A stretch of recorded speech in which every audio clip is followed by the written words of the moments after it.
14절부터 16절입니다. 계시록 14장 14절부터 16절 같이 읽겠습니다. 또 내가 보니 흰 구름이 있고 구름 위에 인자와 같은 이가 앉으셨는데 그 머리에는 금 면류관이 있고 그 손에는 예리한 낫을 가졌더라. 또 다른 천사가 성전으로부터 나와 구름 위에 앉은 이를 향하여 큰 음성으로 외쳐 이르되 당신의 낫을 휘둘러 거두소서. 땅의 곡식이 다 익어 거둘 때가 이르렀음이니이다 하니 구름 위에 앉으신 이가 낫을 땅에 휘두르매 땅의 곡식이 거두어지니라. 아멘. 하나님 감사합니다. 오늘도 귀한 새벽 우리의 영을 열어주시고 또 깨워주셔서 하나님이 뜻하신 바가 이루어지는 추수의 기쁨으로 인도하여 주옵소서. 말씀이 새겨지며 정말 다시 한번 더 우리의 복음이 이해되어지며 그 복음의 여정을 담대히 걸어나갈 수 있도록 오늘도 이 새벽에 역사하여 주옵소서. 감사드리며 예수 그리스도의 이름으로 기도하옵나이다. 아멘. 이번 주 한 달 말씀은 추수의 주인공이었습니다. 자, 추수의 축복을 누리는 데 있어서 가장 중요한 것은 뭐냐면 첫 번째는 그 초막절을 주신 하나님의 마음을 좀 읽었으면 좋겠는데요. 그 초막절 우리가 1번에 보시면 신명기 16장 13절에 보시면 거두어들인 후에 이렇게 말하고 있죠. 그러니까 다시 말하면 분명히 구원에는 뭐가 있다는 거예요. 결국이 있다는 것입니다. 완료가 분명히 있다는 것이고, 그런데 레위기 23장 42절에 보니까 그 초막절을 지키는 모습이 뭐였냐면 바로 이랫동안 그 광야에 나가서 초막을 치고 그 초막에 거주하면서 초막절을 지켰거든요. 그러니까 이거는 우리가 다 알고 있다시피 구원이라고 하는 것은 뭘 가지고 있느냐면 구원은 결과와 과정을 갖고 있는 것이죠. 구원은 이미와 아직의 구원입니다. 그러니까 구원을 우리가 온전히 이해했지만이 저와 여러분들이 오늘을 어떻게 살아갈 수 있는 거냐면 행복자로 살아갈 수가 있는 것이죠. 기뻐하는 것이죠. 노비와 너와 너의 가족과 후손이 함께 기뻐하라 이렇게 말하고 있거든요. 정말로 구원이 이해됩니다. 그래서 구원의 결국과 그 결국을 이뤄가는 오늘의 과정 속에 우리는 이미와 아직이라는 이 완전한 여정 속에서 구원이 참되게 이해되었지만이 그러기 위해서는 다시 한번 더 죄가 무엇인지가 이해돼야 되겠고요. 정말로 그리스도가 이해돼야 되겠고 믿음의 법이 이해되겠고 그다음에 구원받은 저와 여러분의 신앙생활이 무엇인지가 이해되어져야지만이 그래야지만이 구원이 바르게 누려질 수가 있겠죠. 그때야 비로소 우리가 뭐 할 수 있는 게 뭐냐면 바로 참되게 즐거워할 수 있는 것인 줄 믿습니다. 너와 내 자녀와 노비와 내 성중에 거주하는 레위인과 객과 고아와 가부가 어떻게 해요? 함께 즐거워하되 이렇게 말하고 있죠. 그러니까 성도는 행복자예요. 기뻐하는 자인 줄 믿습니다. 왜? 구원이 있으니까요. 그래서 오늘 저와 여러분들의 과정 속에서 그 구원의 얼굴을 들여다보면서 오늘을 담대히 걸어갈 수가 있는 것이죠. 그래서 저와 여러분들은 행복자입니다. 왜냐하면 우리에게는 성부의 맹세가 있습니다. 언약이 있는 거예요. 창세전에 영세전에 준비하신 하나님의 언약이 있는 것이죠. 그 다음에 성자의 묵상이 있는 거예요. 그 십자가를 두고 우리의 여정을 지키고 계시며 복음으로 이끌고 계시는 성자의 묵상이 있고 오늘 저와 여러분들에게는 성령의 인도가 있죠. 그래서 이 비밀을 누리는 것이 바로 묵상의 장막입니다. 그래서 이번 한 주간에 우리가 구원을 두고 묵상의 장막을 깊이 회복하는 한 주간이 됐으면 좋겠습니다. 그래서 개인이 먼저 복음이 먼저 이해가 되어지는 영적인 잔치, 우리 가정과 함께 우리 후대를 두고 이 복음을 함께 누리는 가족 복음화의 잔치, 또 교회 복음화의 잔치, 현장 복음화의 잔치를 누리는 저와 여러분 됐으면 좋겠습니다. 아멘. 그래서 이번에 그 두 번의 장례를 통해서 그 두 분은 먼지로 돌아가셨고 띠끌로 돌아가셨지만은 그게 먼지로 띠끌로 돌아가는 게 우리의 결국이 아닌가 생각이 들어요. 그 먼지로 돌아가야지만이 어디로 돌아올 수가 없는 거라면 욕된 곳으로 옛 것으로 썩어질 곳으로 돌아오지 않는 것이거든요. 그러니까 두 분은 이제는 부활을 떠뜨려 이렇게 부활 안 하면 물론 몸을 가지고 부활하지만 그 몸은 썩어질 몸이 아닌 거예요. 추우면 감기 걸리고 바이러스가 침투하면 막 뭐죠 그 격리시켜야 되고 막 이런 몸이 아닙니다. 우리의 몸은 부활의 몸은 늙어가야 되고 주름이 끼고 그런 몸이 아니죠. 아침에 일어나면 피곤하고 막 못 먹으면 또 아프고 뭐 이런 게 아니라 우리가 부활된 몸은 다시는 그렇게 썩어지지 아니할 것으로 있는 것이 우리의 부활의 몸이거든요.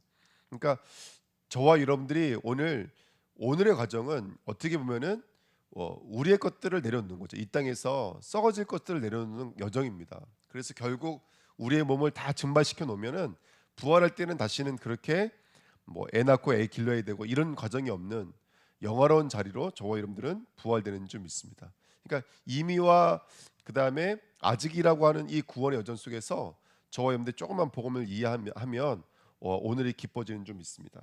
그래서 자 2번입니다. 추수의 기쁨입니다. 물론 참된 추수꾼은 누구냐? 우리가 아닙니다. 진정한 추수꾼은 예리한 낫을 가진 예수 그리스도예요. 이거 내일 더 자세하게 말씀드리겠지만 그 낫을 누가 이어받았고 누가 앞서서 일하고 있는지는 내일 말씀을 드릴게요. 근데 중요한 건 뭐냐면 지금 예수님은 희어져 추수 때가 되어진 이 땅에 복음을 가지고 추수하려고 이 땅에 오신 줄 믿습니다. 그렇죠? 그래서 이번에 보시면 추수는 그래서 구원이자 심판이라 말씀드렸죠. 대부분 추수감사절 그러면 한 해 동안 우리가 이 거둬들인 것에 대한 감사를 가지고 이제 예배를 드리는데 그것도 맞는 말이지만 더 중요한 건 뭐냐면 추수는 베어내는 거거든요. 그렇죠? 어디로서도 베어내는 겁니까? 죄로부터 마귀로부터 지옥으로부터 저와 여러분들을 베어내는 거. 이게 진정한 추수죠. 예. 그래서 우리가 많은 뭐 물질적인 축복도 얻고 건강의 축복도 얻었고 뭐 자녀에 대한 축복도 얻었지만 진정한 축복은 그 여정과 과정을 통해서 저와 여러분들이 추수되어진 거예요. 우리가 추수되어진 거예요. 죄로부터 추수되어진 거고 마귀로부터 지옥으로 추수된 것이 진정한 추수감사절의 감사의 제목이고 기쁨의 제목인 줄 믿습니다. 그래서 계시록 12장 가지고 말씀드렸죠. 주일날 처음 하늘이 이제는 없어요. 처음 땅도 이제는 없어요. 저는 추수되어지면 저와 여러분들이 이제는 주름 잡힌 것 어긋남도 없어요. 신부가 단장된 것처럼 단장되었기 때문에 그래요. 더 이상 이제는 하나님이 함께 해줄게 이것도 필요 없어요. 왜? 이제는 임마누엘 함께 하시니까. 그렇죠? 그러니까 저와 여러분들이 이게 추수의 기쁨이 얼마나 큰 기쁨인지 모릅니다. 그러니까 이번 한 주간 기쁜 추수의 축복을 누리시기를 예수님의 이름으로 부탁드립니다. 사단은 가라지를 뿌려놓고 갔고요. 또 때로는 계시록에 있는 말씀처럼 우리가 하나님 앞에 신원할 만큼 억울한 일, 애통한 일을 당하기도 합니다. 성도가. 근데 하나님은 그 문제를 해결해 주지 않고 뭐라고 말씀하시냐면 기다리라 이렇게 말씀하시고 우리를 어느 자리로 이끌어 가시냐면 못배임을 당한 자리로 이끌어 가세요. 그럼 성경은 계속 계시록에 반복되는 말이 뭔지 아세요? 하나님의 말씀과 예수 그리스도의 피 때문에 못배임을 당한 자예요. 그렇죠? 하나님의 계명과 어린 양의 피 때문에 못배임을 당한 거예요. 이게 바로 우상에게 절하지 않는 저와 여러분인 거예요. 그래서 성도들에게 복음을 전하면 죽어야 된다, 못배임을 당해야 된다. 그럼 굉장히 눌려하시고 힘들어하시는 것 같아요. 근데 이게 영적인 사실이 정말 이해되어지면 못배임을 당해야 된다 이 말이 사실은 영광입니다. 근데 이 말을 이해 못한 거예요. 예를 들어서 제가 여러분 죽으십시오 그러면 뭔가를 그게 삶의 해로 당할까봐 걱정들 하시는 것 같아요. 혹시라도 내 경제를 뺏어가면 어떡할까? 나 깨닫게 하기 위해서 내 자녀를 데려가시면 어떡할까? 이게 이렇게 걱정하시는 것 같아요. 근데 여러분 이해하셔야 될 게 뭐냐면 우리가 내 목을 100번을 고쳐서 잘라내도 그건 하나님 앞에 의가 되지 않습니다. 예. 그 못배임은 예수 그리스도의 십자가로만 규결되어지는 거예요. 그렇죠? 그러니까 전혀 이거를 막 불안해하시고 염려하실 것이 하나도 없는 거예요. 못 깨달으면 나의 못 빼갈까? 그 못 빼간다고 해서 그게 의가 되겠습니까? 이 못뱀이라는 말은 정말로 이게 귀한 말이고 감사의 말이죠. 예. 저와 여러분들이 하나님의 귀한 축복을 누리는 귀한 은혜가 있었으면 좋겠습니다. 그러면서 우리가 계시록 14장 아까도 말씀 잠깐 읽었지만 그렇게 신원하고 탄원하는 자들에게 하나님이 주신 말씀이 뭐였어요? 그렇죠. 흰옷을 입으라는 거였어요. 그러니까 저와 여러분들은 진짜 못 배우면 뭐냐면 이거예요. 저와 여러분들은 구별되어지는 거예요, 여러분들. 그러니까 그렇게 누가 복수해주고 누가 신원해주고 누가 갚아주면 속이 시원하고 이게 아니잖아요. 저와 여러분들은 그거와 상관없는 거예요. 현장에서 일어나고 내 삶 속에서 일어나는 거와 상관없이 나는 그리스도 예수 안에 있고 나에게는 십자가의 복음이 내 안에 있는 거예요. 이게 정말 깊이 묵상되어져야 돼요. 깊은 추수의 축복이 이번 한 주간에 임해야 될 줄 믿습니다. 그러니까 어떤 것도 되게 문제되지 않는 거예요.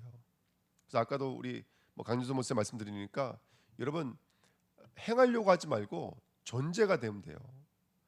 그 존재가 되면 행할 수가 있는 거 아니겠어요? 왕이 되면 왕권이 함께 따라오는 거 아니겠습니까? 그러니까 저와 여러분들이 먼저는 저와 여러분들이 다시 태어나셔야 돼요. 오늘도 말씀을 통해서 그러기 위해서 첫 번째 일어나는 것이 뭐냐면 출 갈대아, 출 애굽, 출 바벨론, 출 로마의 축복이죠. 갈대아에서 나올 때 하란과 데라가 죽은 것 같지만 사실은 누가 죽은 거예요? 아브라함이 죽은 거예요, 여러분들. 그 아람이 죽는 자리까지 하나님께서는 끝까지 이끌어 가시는 거 아니겠습니까? 애굽에서 나올 때도 어린 양의 피를 발랐지만 사실은 어린 양이 죽은 게 아니에요. 이스라엘이 죽었지. 이스라엘이 죽어서 나온 거예요, 여러분들. 노예가 죽지 않으면, 포로가 죽지 않으면 군대가 될 수가 없는 거예요. 또 출바벨론에 또 예레미야 33장 15절에 말하는 것처럼 다윗의 한 가지에서 메시아를 예표하고 있는 거예요. 그러면 그 다윗에게를 말을 했을 때는 이스라엘 전역을 말하는 거거든요. 그러니까 이스라엘이 온전히 죽음을 당한 거예요. 배임을 당한 거예요. 밤낮 사무소가 배임을 당해야지만이 남은 자가 되는 것처럼 초대교회가 우리가 완전히 부인되어져야지 그리스도 하나님 나라 오직 성령의 축복을 누릴 수 있는 것처럼 깊은 추수의 축복을 누리는 저와 여러분들이 될 줄 믿습니다. 저와 여러분들의 삶은 죽음과 생명이 연결되어져 있습니다. 죽어야 사는 인생인 거예요. 죽어야 사는 인생. 그래서 이 땅에서 우리의 땅, 세상, 혈육, 율법은 심판을 받는 것입니다. 거기서 배임을 당하는 것이죠. 우리의 율법이 배임을 당하고 우리의 종교가 배임을 당하고 우리의 철학 노선이 배임을 당하여야지만이 저와 여러분들이 그리스도 앞으로 나올 수 있는 줄 믿습니다. 아멘. 그래서 그냥 각인, 그냥 뿌리 이게 끝날 것이 아니라 이번 한 주간 나의 삶을 두고 깊은 하나님의 이 구원의 축복을 누리는 추수의 축복을 누리는 한 주간이 될 줄 믿습니다. 그래서 모든 것을 추수하신다 여러분들. 1600 스타디온 이게 그 포도주들에서 이게 밟으니까 그게 퍼져 나갔더라는데 이스라엘 전역을 말합니다. 그러니까 하나님은 깊은 추수하시는 것이죠. 끝까지 추수하십니다. 완전한 추수하시는 것. 나사렛이 죽을 때까지 기다리셨던 것처럼 하나님은 깊은 추수를 우리에게 이루어내시는 줄 믿습니다. 네. 자, 3번입니다. 추수한 일꾼의 감사죠. 자, 그렇게 우리가 참된 감사가 회복되어져야 돼요. 이게 무슨 말이냐면 그 이제 문둥병 환자가 이제 한 명은 오고 19명은 이제 돌아가 버리잖아요. 한 명은 예수가 목적이 됐다는 뜻이죠. 여러분 교회는 그렇게 추수가 된다는 것은 뭐냐면 교회는 그렇게 우리의 본래 자리로 돌아가는 거 아니겠어요? 그게 교회 아니겠습니까? 여러분 우리의 본래 자리가 어디죠? 그리스도가 본래 자리예요. 그래서 교회는 뭐만 보여야 될까요? 오직 예수만 보이더라. 오직 예수만 남았더라. 이게 돼야 돼요. 그래서 교회는 이제 건축에 남으면 안 되고 성교가 남으면 안 되고 교회는 그리스도만 보여야 돼요. 그리스도만 남아야 돼요. 혹시 교회 건축 때문에 우리 중직자님들이 이게 압박감을 느낀다? 그러면 안 됩니다. 물론 그 압박감도 또 하나님의 좋은 의도일 수 있지만 여러분 교회는 그리스도가 보여야 돼요. 아멘. 교회는 그래서 교회는 다른 것들을 말하지 않고 그리스도만 말할 수 있는 교회가 되어야 될 줄 믿습니다. 그래서 우리 주내 교회가 한번 지금 돌아보셔야 돼. 이제 40일 내부터 시작되는데 저는 하나님이 기도해야 될 기도의 내용들을 보여주시더라고요. 요즘에요. 계속 보여주시는 거 있죠. 지금 그리스도를 못 보고 있구나. 계속해서 지금 또 돌아가고 있는 것들을 보고 있구나. 압박감을 받고 계시는구나. 우리 주님자님들이. 뭐 이런 여러 가지들을 보게 되더라고요. 계속 복음이 겉돌고 있구나. 이걸 보게 만드시더라고요. 그래서 우리 교회가 그리스도로 돌아가야 됩니다. 정말로 그리스도로 돌아가야 돼요. 그 40일 동안 기도의 제목들을 지금 보여주시는 것 같아서 너무 감사하고 여러분 우리가 예를 들어서 전도도 마찬가지인 거예요. 전도도 야 우리 교회 좋은 교회야 이게 전도 아니잖아요. 그러면 교회 와서도 좋은 교회 아니면 떠날 거 아닙니까? 복음의 증거돼야 돼요. 그러니까 정말로 40일 작정기도를 통해서 복음을 발견하고 그러면 우리들의 신앙은 어때야 되는지를 점검해 봐야 돼요. 그렇지 않으면 계속해서 그냥 메시지는 이해했다고 말씀들을 하시더라고요. 근데 그 메시지와 나는 전혀 상관없는 삶을 살고 있고 자기 뜻이 관철되어지는 삶으로 살아가는 거예요. 그러니까 갈등하게 되고 오해하게 되고 염려하게 되어지거든요. 그 이번에 40일 동안 저는 기쁜 추수의 축복을 누리는 그런 이 40일 작전 기도가 됐으면 좋겠어요. 예. 그래서 어, 눌리라는 얘기가 절대로 아니고 또 내 것들을 베어내라는 얘기가 여러분 아픈 얘기가 정말 아니에요. 이건 정말 기쁜 얘기고 이건 감격의 얘기입니다. 그래서 기쁜 추수의 축복을 누리는 저와 여러분 되시기를 예수님의 이름으로 부탁드립니다. 그러면 그때야 비로 참된 추수의 축복을 누리죠. 그래서 우리가 하나님의 지혜에 있어서는 이 세상의 지혜로는 하나님을 알 수가 없잖아요. 그래 전도에 미련한 것으로 믿는 자를 구원하시기를 기뻐하셨다고 말하고 있고 디도서 1장에도 영생은 거짓이 없으신 하나님이 영원전부터 약속하신 것인데 자기 때에 자기 말씀을 전도로 나타내셨으니 이 전도는 우리 구주 하나님이 명하신 대로 내게 맡기신 것이라 했습니다. 그러니까 어떻게 보면 참 추수는 말씀 속에 있는 거예요. 저와 여러분들이 진정한 추수는 말씀 속에 있는 거예요. 그래서 말씀을 배우고 깨닫고 훈련받는 이 과정이 어떻게 보면 참된 추수의 여정인지도 모릅니다. 아멘. 그러니까 어떻게 보면은 참 이 못뱀을 당한다라는 말을 성도가 싫어하는 이유는 진정한 추수가 아직 이해가 안 됐기 때문에 그래요. 진정한 추수가. 그리고 우리가 무엇이 신앙생활인지를 아직 이해 못했기 때문에 못뱀을 당한다는 단어들을 싫어하시는 것 같아요. 이게 예수님 분명 말씀하셨거든요. 나를 따라오려거든 자기를 부인하라 그러셨고 사도 바울은 날마다 죽는다 그랬고 그렇죠? 십자가 외에는 아무것도 알지 않기로 작정했다 그랬거든요. 그리고 고린도 우리가 그때 전설을 우리가 쭉 강의를 했지만 교회의 문제는 뭘로 해결될 수 있어요? 십자가로만 해결될 수가 있어요. 그래서 이게 계속해서 이 못배임을 당한다. 우리 것을 부인해야 된다. 죽어야 된다. 이 말들이 이해가 안 된다는 것은 아직까지도 복음이 이해가 안 된 거예요. 그러니까 참 이것 때문에 눌린다, 힘들다. 정말 복음이 이해 안 된 거예요. 이건 눌릴 게 아닙니다. 아까도 말씀드렸지만 우리가 죽는 것은 100번을 고쳐 죽어도 그건 하나님의 의가 될 수가 없어요. 그러니까 하나님은 그런 하나님이 아닌 거예요. 얼마든지 부유하게 할 수도 있고 얼마든지 우리 것을 주실 수도 있어요. 근데 중요한 건 뭐냐면 어, 우리가 복음을 그렇게 갖고 있는 거예요. 30배, 60배, 100배의 모습으로 갖고 있는 거예요. 100년의 응답, 근원의 응답 이렇게 갖고 있는 거예요. 그러니까 계속 이 배임이 그쪽으로 들리는 거예요. 손해 봐야 되는 거구나. 빼앗겨야 되는 거구나. 그러니까 막 그렇게 들리는 거거든요. 그러니까 참 우리가 이 복음을 깊이 묵상하면서 여러분들 한번 기쁜 추수의 응답을 누리는 한 주간 되시기를 예수님의 이름으로 축원드립니다. 그래서 다시 한번 더 우리들이 복음을 이해하고 복음의 비밀을 이해하고 복음을 누리고 복음의 체질이 새롭게 되어지는 저와 여러분 속에 진짜 나는 복음을 어떻게 이해하고 있지? 한번 이걸 다시 한번 더 깊이 묵상해 보는 시간 됐으면 좋겠습니다. 저에게는 참 여러 가지로 요즘에 도전을 많이 주세요. 하나님께서. 그래서 여러분들 한번 깊이 묵상하시면서 우리가 갖고 있는 복음을 다시 한번 더 정리하는 응답의 시간 되시기를 예수님의 이름으로 드립니다. 네, 기도하겠습니다. 하나님 감사합니다. 하나님께서 우리의 인생을 인도해 주신 줄 믿습니다. 말씀 붙잡고 언약 붙잡으면서 하나님의 인도하시는 것을 누리도록 역사하여 주옵소서. 감사드리며 예수 그리스도의 이름으로 기도하옵나이다. 아멘.